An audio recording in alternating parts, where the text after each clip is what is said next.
Hello, and welcome back.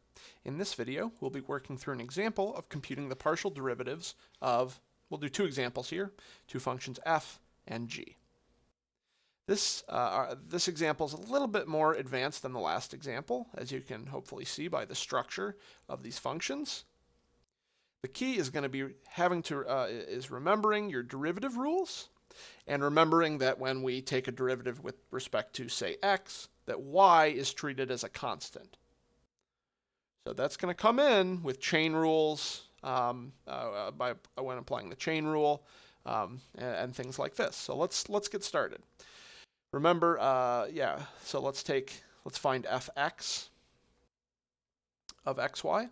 So partial derivative with respect to x. So I have sine of xy, so there's my variable, right? This is a good first step, is locate where your variable is, all right, and what's going on with it. Well, it's being multiplied by y, which is a constant. So, okay, here's our x. It's being multiplied by a constant, right? Treat it as a constant with respect to x. Multiplied by a constant, and it's inside of a sine function. All right, well, that means we're going to need to use the chain rule, yeah? Because it's being multiplied first and then have the sign applied to it.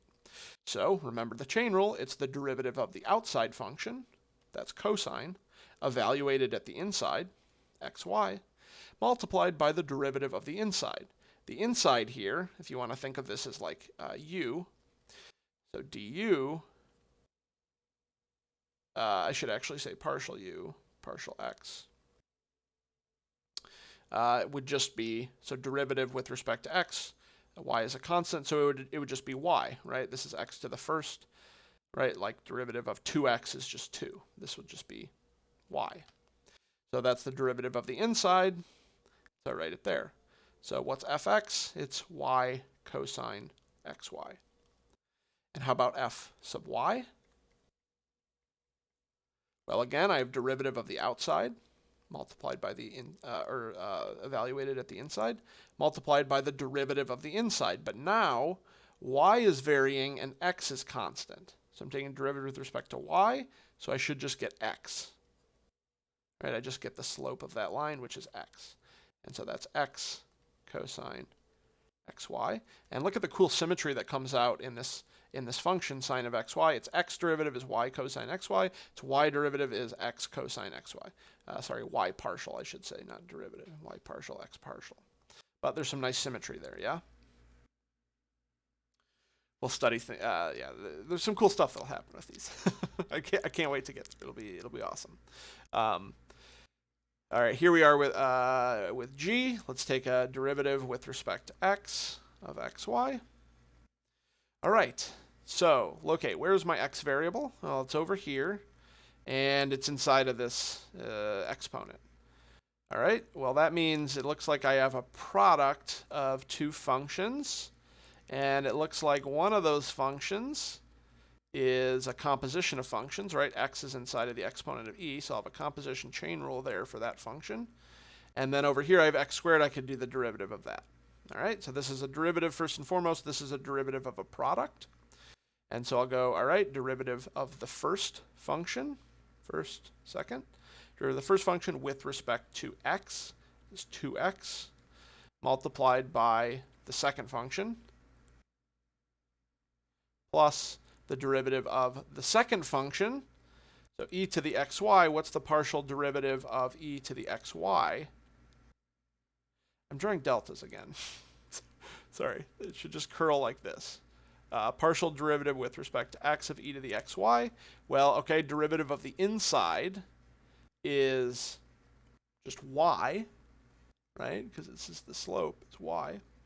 And then derivative of e to the xy is e to the xy. So y e to the xy.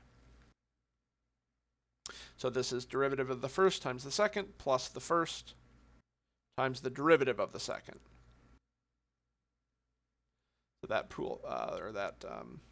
rule still holds, of course, because we're treating this as just a derivative function of one variable. All those rules hold. E to the xy. And then we have our derivative with respect to x. All right, keep practicing this. You'll get quick at it. Especially once you practice more and recover what you already knew about derivatives of the function of one variable. That'll help. Now let's do this one with respect to y. All right, locate your y variable. Well, it's up here in the exponent. I don't see a y anywhere else. So we just have a constant multiplied by e to the xy, derivative of e to the xy with respect to x, right? So if we want to do partial with respect to, partial with respect to y of e to the xy would be x e to the xy, right? Because derivative of xy with respect to y is just x. So this is, right, x squared was a constant, and then derivative of this was x e to the xy. So times x e to the xy. And let's simplify things a little bit. We have x cubed e to the xy. Brilliant. Notice the difference between the x partial and the y partial here. How much more complicated the x partial is compared to the y partial. 2 terms compared to 1 term.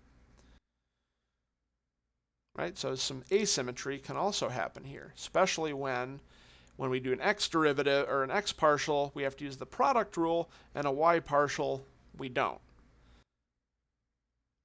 All right, that's it for this video. See you next time.